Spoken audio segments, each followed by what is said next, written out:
કેમ છો મિત્રો? સ્વાગત છે તમારું અમારી યુટ્યુબ ચેનલમાં। આદિ કૈલાસ યાત્રાનો મંગલ પ્રારંભ।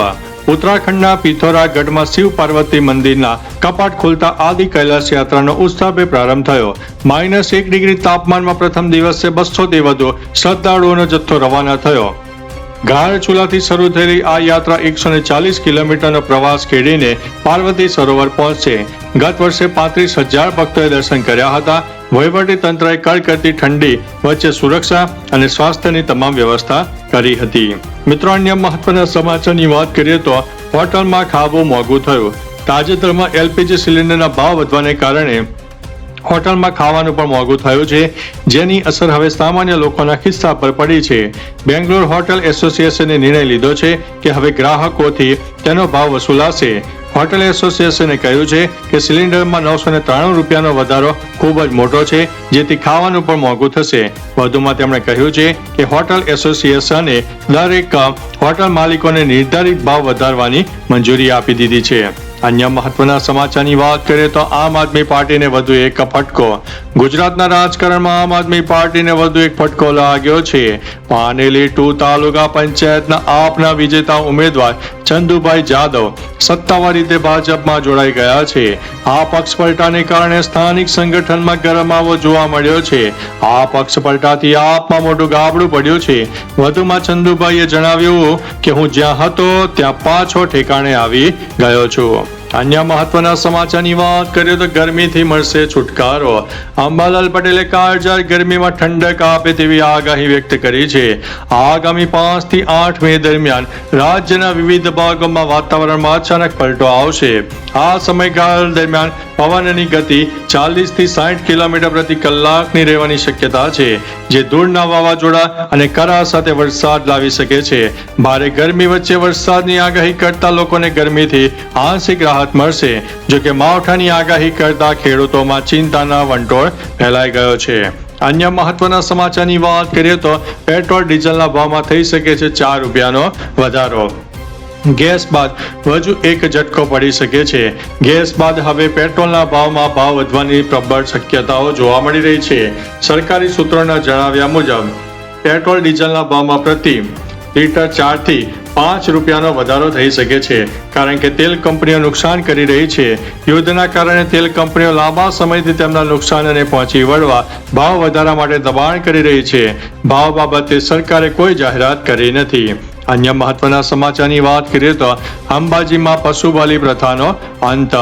યાત્રાધામ અંબાજી ધામમાં એક ઐતિહાસિક નિર્ણય લેવામાં આવ્યો છે।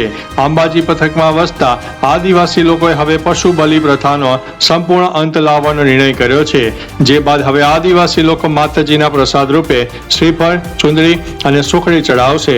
જણાવીએ કે અગાઉ વૈશાખી પૂનમના સમયે બકરાનું બલિદાન અપાયું હતું, પરંતુ હવે મીઠી પૂજા અને પ્રસાદ દ્વારા માતાજીને પ્રસન્ન કરવામાં આવશે।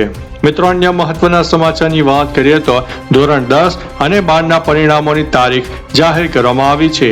ગુજરાત બોર્ડ દ્વારા લેવાયેલી ધોરણ 10 અને 12ના પરિણામોની તારીખ જાહેર કરવામાં આવી છે।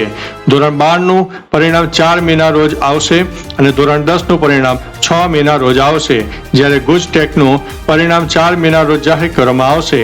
પરિણામ વિદ્યાર્થીઓ GSEB.org ની વેબસાઇટ ઉપરથી ઘરે બેઠા જાણી શકે છે। જણાવીએ કે આ વખતે કુલ 15 લાખથી વધુ વિદ્યાર્થીઓએ પરીક્ષા આપી હતી। અન્ય મહત્વના સમાચારની વાત કરીએ તો પોલીસની ગાડી ઉપર ચડીને રીલ બનાવી। અમદાવાદના સાબરમતી રિવરફ્રન્ટ પર પોલીસની 122 નંબરની ગાડીના બોનેટ પર બેસીને રીલ બનાવવાનો વિડીયો સોશિયલ મીડિયામાં વાયરલ થયો।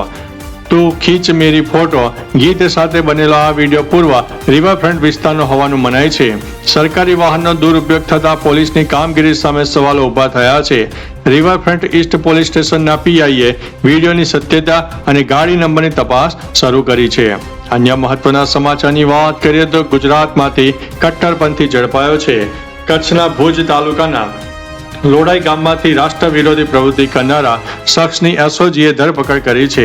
આરોપી ફકીર મોહમ્મદ ગગડા છેલ્લા 4 વર્ષથી સોશિયલ મીડિયા પર ISISની વિચારધારા અને ઉશ્કેરણીજનક પોસ્ટ શેર કરતો હતો। દેશની એકતા જોખમાઈ તેઓ કન્ટેન્ટ ફેલાવવા બદલ તેમની સામે પદ્ધર પોલીસ સ્ટેશનમાં ગુનો નોંધાયો છે। હાલ પોલીસ અન્ય કોઈ નેટવર્ક સાથેના જોડાણની ઊંડી તપાસ કરી રહી છે। અન્ય મહત્વના સમાચારની વાત કરીએ તો શું તમારા ફોનમાં સાયરન વાગ્યો? કેન્દ્ર સરકાર દેશભરમાં cell broadcast alert system test કરી રહી છે. આ દરમિયાન સમગ્ર દેશના લોકોના ફોનમાં તેજ અવાજ સાથે વાઇબ્રન્ટ થયો. આનાથી કોઈએ પણ ગભરાવાની જરૂર નથી. આ માત્ર એલર્ટ સિસ્ટમની ટ્રાયલ મોક ડ્રીલ છે, જે ભવિષ્યમાં ઇમરજન્સી અને યુદ્ધ દરમિયાન લોકો સુધી અત્યંત માહિતી પહોંચાડી શકાય છે. આ સિસ્ટમ નેટવર્ક વગર પણ ઇમરજન્સી મેસેજ મોકલી શકે છે. અન્ય મહત્વના સમાચારની વાત કરીએ તો તિરુમાલામાં VIP દર્શન બંધ. કાળઝાળ ગરમીમાં તિરુમાલામાં ભક્તોની સંખ્યામાં વધારો થઈ રહ્યો છે, જેમાં દરરોજ હજારો ભક્તો આવે છે. ભીડને નિયંત્રિત કરવા અને સામાન્ય યાત્રાળુઓને પ્રાથમિકતા આપવા માટે તિરુમાલા પ્રવાસન વિભાગે વરિષ્ઠ અધિકારીઓના ભલામણ પત્રો ધરાવતા ભક્તો માટે VIP બ્રેક દર્શન બંધ કરી દીધું છે. દર્શનને વધુ સરળ બનાવવા માટે 15 તારીખ પછી SSD ટોકન બંધ કરવાની યોજના બનાવવામાં આવી છે. અન્ય મહત્વના સમાચારની વાત કરીએ તો ઈરાનમાં ભયાનક બ્લાસ્ટ. ઈરાનના જંજાન પ્રાંતમાં થયેલા એક ભયાનક વિસ્ફોટમાં IRGCના 14 જવાનોના મોત થયા છે, જ્યારે 2 વ્યક્તિઓ ગંભીર રીતે ઘાયલ થઈ છે. જમીનમાંથી જૂના બોમ્બ અને ગોળાઓ હટાવવાની કામગીરી દરમિયાન આ અકસ્માત સર્જાયો. 1200 હેક્ટર ખેતીલાયક જમીન પર વિસ્ફોટકો પથરાયેલા છે. આ જોખમી બોમ્બને નિષ્ક્રિય કરવાના પ્રયાસો વખતે જ વિસ્ફોટ થતા સેનાના જવાનોએ પોતાનો જીવ ગુમાવ્યો છે. અન્ય મહત્વના સમાચારની વાત કરીએ તો બનાસકાંઠાના વાતાવરણમાં ફરીથી પલટો આવ્યો છે. બનાસકાંઠાના વાતાવરણમાં પલટો જોવા મળ્યો. ડીસા તથા આજુબાજુના પંથકમાં વાતાવરણમાં મોટો ફેરફાર જોવા મળ્યો. ભર ઉનાળે ચોમાસા જેવો માહોલ સર્જાતા ખેડૂતોના માથે ચિંતાના વાદળો છવાયા છે. જો ભર ઉનાળે વરસાદ થશે તો મરચા, ટેટી અને તરબૂચમાં રોગચાળો આવવાની શક્યતાઓ સેવાઈ રહી છે.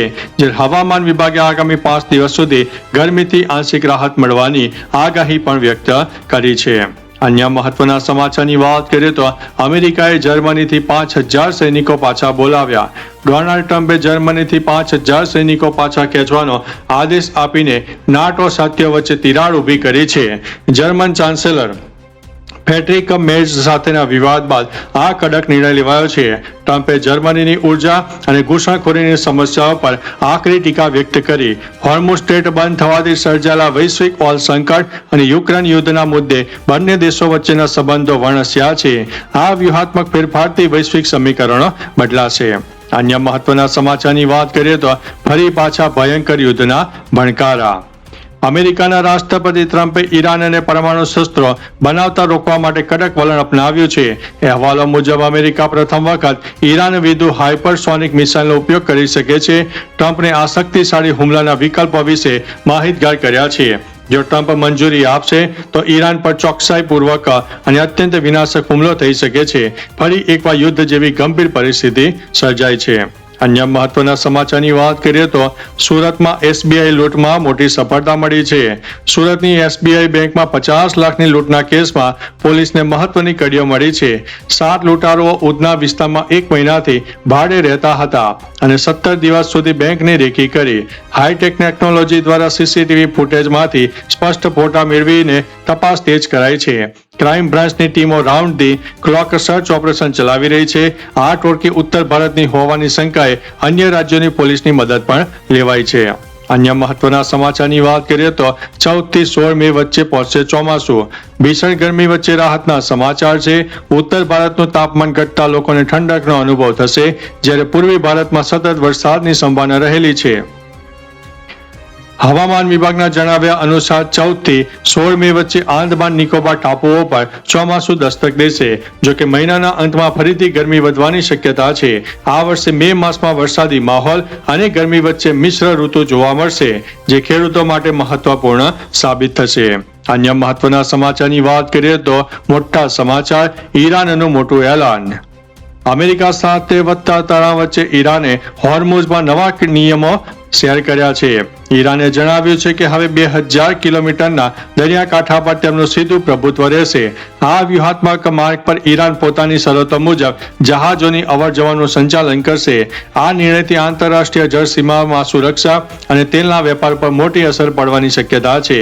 આ વ્યૂહાત્મક પગલું પ્રાદેશિક સત્તામાં ઈરાનનો દબદબો મજબૂત કરશે. તો ચાલો મિત્રો, ફરીથી દેશ અને દુનિયાના સુપરફાસ્ટ સમાચાર લઈને મળતા રહીશું. ત્યાં સુધી અમને રજા આપશો. નમસ્તે.